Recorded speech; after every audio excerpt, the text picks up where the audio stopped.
సినిమాలు చూడడం వల్లే పిల్లలు పాడైపోతున్నారు.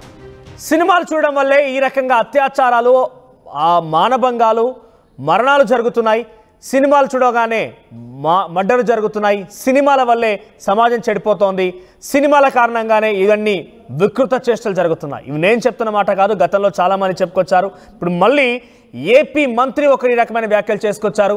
సినిమాల పైన సంచలన వ్యాఖ్యలు చేశారు ఆయన. బందిపోట్లు, స్మగ్లర్లు, బయోగ్రఫీలతో సినిమాలు ఏంటి అంటూ ఆయన మాట్లాడుకొచ్చారు. నేర ప్రవృత్తితో సినిమాలు తీయడం వల్ల సమాజంలోనూ అలాంటి ఘటనలు పెరిగిపోతున్నాయంటూ మాట్లాడుకొచ్చారు ఆయన. సమాజానికి అది మంచిది కాదు అని చెప్పుకొచ్చారు. సమాజానికి ఉపయోగపడే సినిమాలు తీయాలన్నారు.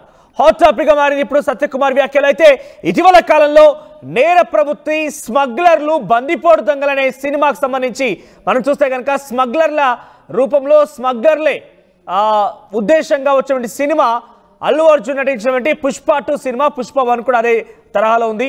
అయితే అల్లు అర్జున్ ఉద్దేశించే సత్యకుమారి వ్యాఖ్యలు చేశారనేది ఇప్పుడు హాట్ టాపిక్గా మారింది. పుష్ప సినిమాను ఉద్దేశించే ఆయన కామెంట్స్ చేశారు. గతంలో ఇవే వ్యాఖ్యలు చేశారు డిప్యూటీ సీఎం పవన్ కళ్యాణ్ కూడా.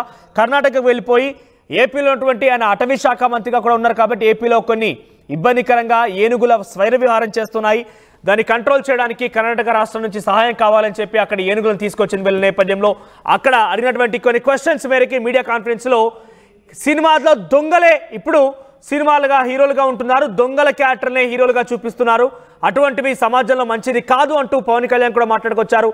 తాజాగా సత్యకుమార్ కూడా మాట్లాడిన నేపథ్యం చూస్తున్నాం. అయితే ఈ రెండు వ్యాఖ్యలు కూడా నేరుగా అల్లు అర్జున్ టార్గెట్ చేసే వ్యాఖ్యలు చేసినట్టుగా చాలా క్లియర్గా అర్థమవుతోంది. స్మగ్లర్లే సినిమాలో హీరోలుగా ఉంటున్నారు, స్మగ్లర్లు, బందిపోట్లను ఉద్దేశించి సినిమాలు తీస్తే ప్రజలు ఏం నేర్చుకోవాలంటూ కూడా సత్యకుమార్ ఒక రకంగా మండిపడ్డారు. అయితే పుష్ప సినిమాను ఉద్దేశించే సత్యకుమార్ మాట్లాడారు, అల్లు అర్జున్ ఉద్దేశించే సత్యకుమార్ మాట్లాడారనేది కూడా ఇప్పుడు హాట్ టాపిక్గా మారింది.